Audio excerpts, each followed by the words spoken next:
তারুণ্যের এক মিলন মেলা থেকে বলছি, রাজধানীর নয়াপল্টন কিন্তু এখন তারুণ্যের এক মিলন মেলায় পরিণত হয়েছে। বিএনপির যে 3 অঙ্গ সংগঠন রয়েছে, ছাত্র দল, যুব দল, স্বেচ্ছাসেবক দল, এই 3 অঙ্গ সংগঠনের কিন্তু এক মিলন মেলায় পরিণত হয়েছে। আমরা বরাবরের মতো যেভাবে দেখতাম যে কার্যালয়ের সামনে একটা অস্থায়ী মঞ্চ থাকতো, সেই অস্থায়ী মঞ্চে প্রোগ্রাম হতো, কিন্তু এখন কিন্তু এর বিপরীতে মঞ্চ করা হয়েছে এবং সেখানে এখন সাংস্কৃতিক পরিবেশনা হচ্ছে, দলীয় সঙ্গীত গাওয়া হচ্ছে, কিছুক্ষণ আগেই জাতীয় সঙ্গীত গাওয়া হয়েছে এবং সেখানে কিন্তু সবাই দাঁড়িয়ে জাতীয় সঙ্গীতের প্রতি শ্রদ্ধা জানান এবং এরপরই বিএনপির দলীয় সঙ্গীত যেটাকে বলা হয় প্রথম বাংলাদেশ আমার শেষ বাংলাদেশ, সেই গানটি পরিবেশন করা হয় এবং এখন কিন্তু সাংস্কৃতিক যে আয়োজন, সেই আয়োজনটি চলছে এবং আমরা দেখতে পাচ্ছি যে যতদূর চোখ যায় ততদূর কিন্তু শুধু নেতাকর্মীদের একটা ঢল নেমে গিয়েছে। এই মুহূর্তে আমরা দেখতে পেয়েছি যে এখানে ছাত্র দল, যুব দল, স্বেচ্ছাসেবক দল সহ বিভিন্ন ওয়ার্ড, থানা কমিটির নেতাকর্মীরা এখানে উপস্থিত হয়েছেন। তারা তাদের বক্তব্য তুলে ধরছেন এবং আমরা জানি যে আজ যে সমাবেশ, সেই তারুণ্যের সমাবেশকে সবচেয়ে বেশি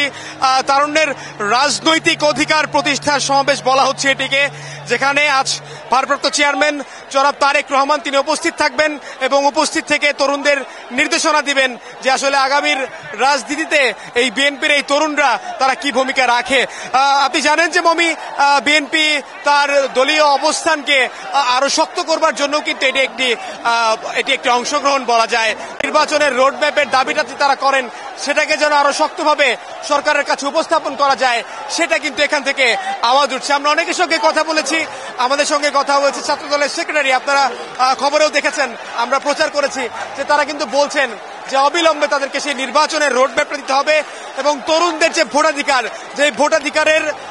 ভোটাধিকার আসলে দীর্ঘ 15-16 বছর প্রতিষ্ঠা হয়নি, সেই তরুণদের ভোটাধিকার এবং এখানেও কিন্তু জুলাই গণ অভ্যুত্থানকে তারা দায় দিচ্ছেন। জুলাই গণ অভ্যুত্থানের চেতনাকে ধারণ করে যে তরুণদের হাত ধরে আসলে আমরা একটা স্বৈরাচার পতন ঘটিয়েছি,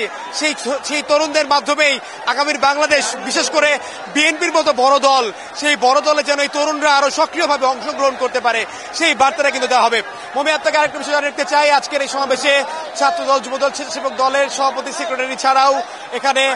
দলের সিনিয়র নেতাকর্মীরা এরই মধ্যে অংশ নিয়েছেন এবং আমরা জানি যে তারেক রহমান তিনি বক্তব্য দেবেন এবং তার বক্তব্যের মধ্য দিয়ে শেষ হবে। আমরা জানি 2টার দিকে প্রোগ্রাম শুরু হওয়ার কথা ছিল,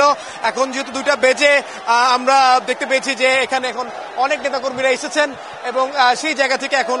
সাংস্কৃতিক পরিবেশনা হচ্ছে, এরপর হয়তো বা আনুষ্ঠানিকভাবে তাদের কার্যক্রম পরিচালিত হবে।